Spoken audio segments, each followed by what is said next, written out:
Thank you, Mr. Speaker. I rise today in strong opposition to this amendment. It is just the latest in a long series of attempts by my colleagues on the other side of the aisle to drum women out of combat roles in which they're currently serving. It's dressed up as protecting women, as a step aimed at preserving military readiness, but make no mistake, it's about a deeply held belief that women shouldn't fight. When I served in the Navy, I was part of the first class of women eligible for most combat roles, and I know firsthand what women bring to the table in combat roles. This fight is to ensure that women can serve in combat roles. It's one that I've already fought and has impacted my entire career in the Navy. It's also impacted the careers of our first female commanding officer of an aircraft carrier, our first woman chief of naval operations, our first female superintendent of the Naval Academy. And make no mistake, I had to pass numerous physical tests during my time in the Navy. Some, such as the physical readiness test, were simply basic measures of fitness based on my age and gender. Some, such as the helicopter dunker, the platform dive, and SEER POW training school, were gender and age neutral and based on ability I needed to have to serve in a certain role, namely a Navy helicopter pilot who flew over water, often at night. And the military determined this, not Congress. Congress should not be telling the military what standards they should be implementing for physical fitness standards. The services have long had the ability to make these decisions based on their expert knowledge on what is actually needed for service members. Congress should not intervene, especially when it could lead to the prevention of qualified women in combat roles, and especially not as a cheap political ploy to score points in a culture war. By all means, we don't need to take my word for it. Let's see what the Army has to say.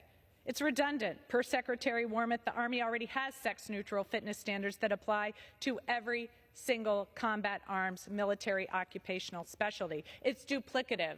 Per Secretary Wormuth, the Army is already pursuing increased standards to close combat force MOSs to comply with last year's bill, and it's counterproductive. Under this amendment, the Army would lack empirically defensible data to set the standards. Instead, per Secretary Wormuth, the Army would be forced to rely on this amendment's conclusion that sex-neutral minimum standards are scientifically justifiable without the science. Mr. Speaker, once again, this body is considering amendments that serve one goal: cheap shots at women as part of a MAGA culture war. Our military readiness is an incredibly important thing that should be treated with careful deliberation. It should not be subject to the whims of a single member of this House who has willfully disregarded the input of experts, of the Army, and of the House Armed Services Committee, which rejected this very amendment. So I urge my colleagues to reject this amendment as well, and I yield back the balance of my time. Well, Mr. Chairman, I found that incredibly, frankly, insulting and somewhat disappointing coming from a colleague and a fellow veteran.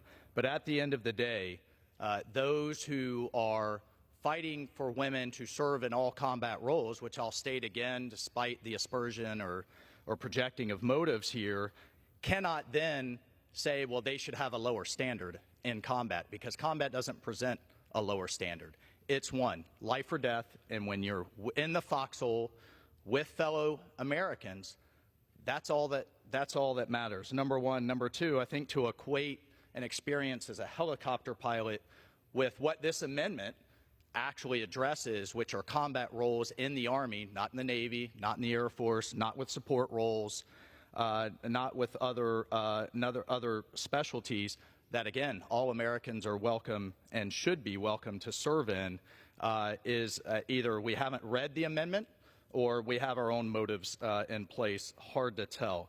But at the end of the day, we're seeing in Ukraine, we're seeing in Gaza, we've seen in our experience in the Middle East that combat on the ground in urban environments is brutally up close, dangerous, lethal, and at the end of the day, regardless of race, religion, gender, or anything else, you need to be able to hit the standards and training to be successful in a combat environment. And again, I would support my colleagues to sit aside their political, biases and support this amendment that our military desperately needs. Thank you. I yield myself the balance of our time. But I will point out that, as I'm sure the gentleman recognizes, there are helicopter pilots in the Army, and there are helicopter pilots who are in combat. So it is perfectly appropriate to have a helicopter pilot talk about what it's like to serve in a combat role. And I think the gentleman would agree with me on that.